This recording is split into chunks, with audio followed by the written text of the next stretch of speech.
Afternoon, folks. So it's a short video.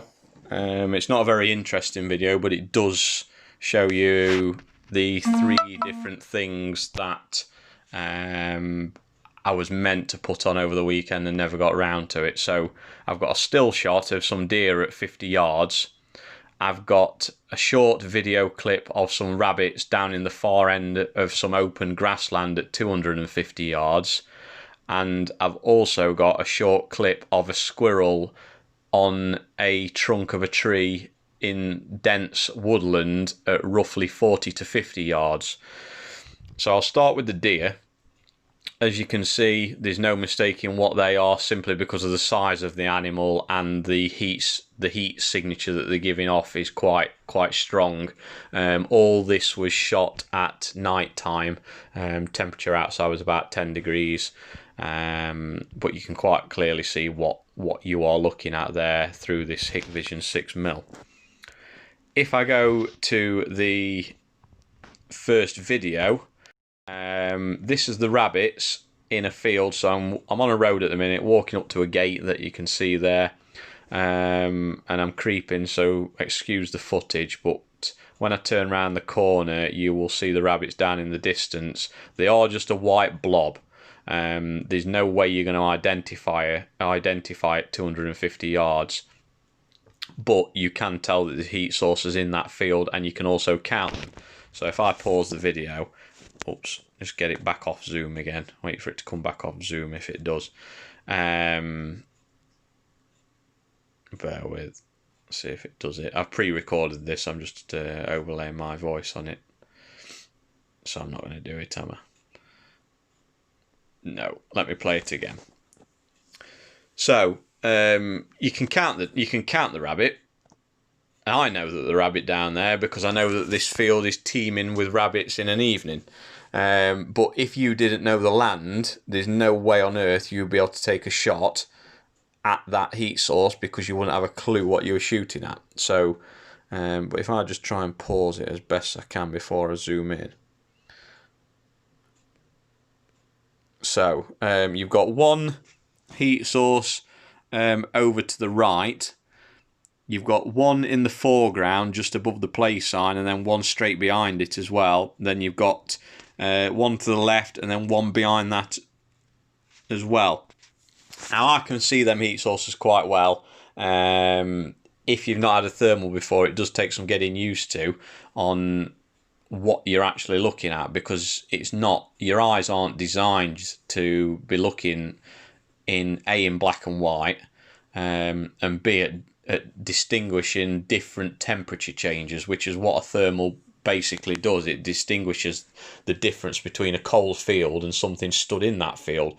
But what you got to remember is this 6mm thermal is sub £500. It's got a 6mm objective lens on it, and it's still picking up a heat source at 250 yards on a rabbit.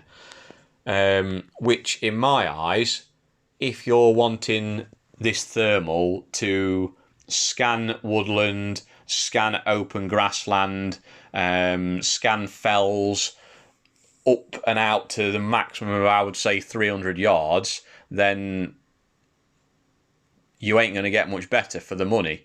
If, however, you're wanting to sex deer, make sure that they are rabbits, and you're wanting a real clear crystal outline of a rabbit with the ears sticking up, you're going to have to go for either a 15 or a 35mm. 35mm if you're wanting it out at the larger distances. If you're happy to creep up to 50 yards, then you are going to get them clearer. So this video is in the woodland. There's a squirrel on a trunk. You'll spot it straight away. It's not hard. It's just sat there glowing. The cursor also picks that heat source up as well. Even when you zoomed in, it still just looks like a blob. And this is 45-50 yards. The trees are holding a bit of residual heat through the day. This is at night time, but you can quite clearly see that there's nothing else in that tree anywhere that's got a heat source. And as soon as you come back down towards that squirrel, it is just sat there looking at you, and there is no way on earth you would see that with the naked eye. So for me, if you're an air gunner and you're wanting to get into the world of thermal without paying over the odds for something, then this is the way to go, in my opinion. If you want to shoot thermal, I suggest that you go down the pulsar route and get a pulsar day-night scope that does the best of both. But just for quickly, I have this hanging around my neck, and let me play that again just while I'm chatting. I have this hanging around my neck, and I will just put it to my eye, scan a piece of woodland, and I can tell straight away, yes, there's something in there, no, there's not. And it literally is as simple as that. That's all I use it for. I'll never use this to decide, oh yeah, that's a male squirrel sat on a tree at 50 yards, because you ain't going to do it. The same as you ain't going to see if it's a rabbit or not at the 200-yard mark. But you know there's something out there at 200 yards that you wouldn't have seen otherwise. So for 500 quid, it's a nice piece of kit just to have on round your neck. As I say, if you're wanting crystal clear quality, go down the pulsar route, or go down the hikvision 35mm route at £1,1700 and see what you think.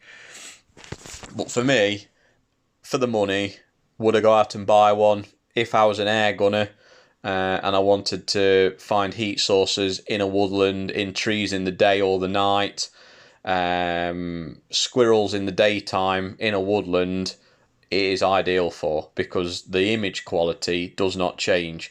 The only time it will change is as your eyes get used to it, it will get easier, but when it's warm outside, them trees will glow up slightly whiter than they are doing here. So therefore, the squirrel doesn't get hotter necessarily in the middle of the summer. It might do a little bit, I don't really know. But you will get used to differentiating between a tree and something within that tree. So if that tree that you're looking at straight in front of you now was glowing white, and you've got that blob on the side of it, there would still be a temperature difference between the blob and the tree.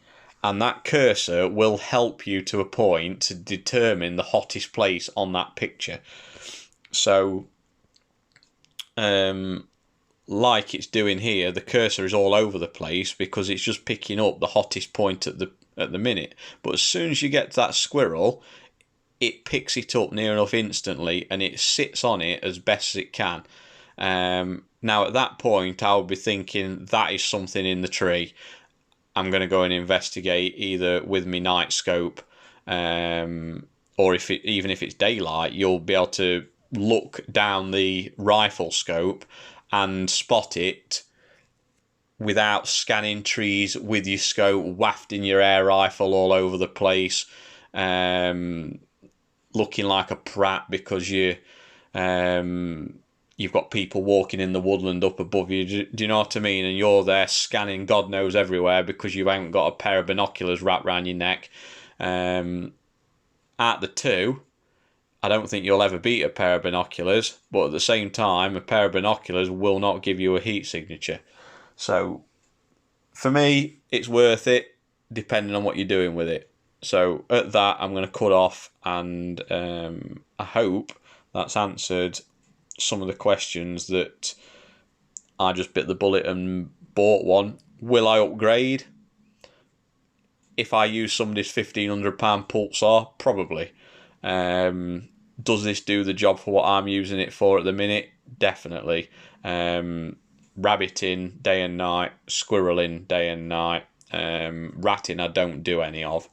But yeah, I think it's brilliant.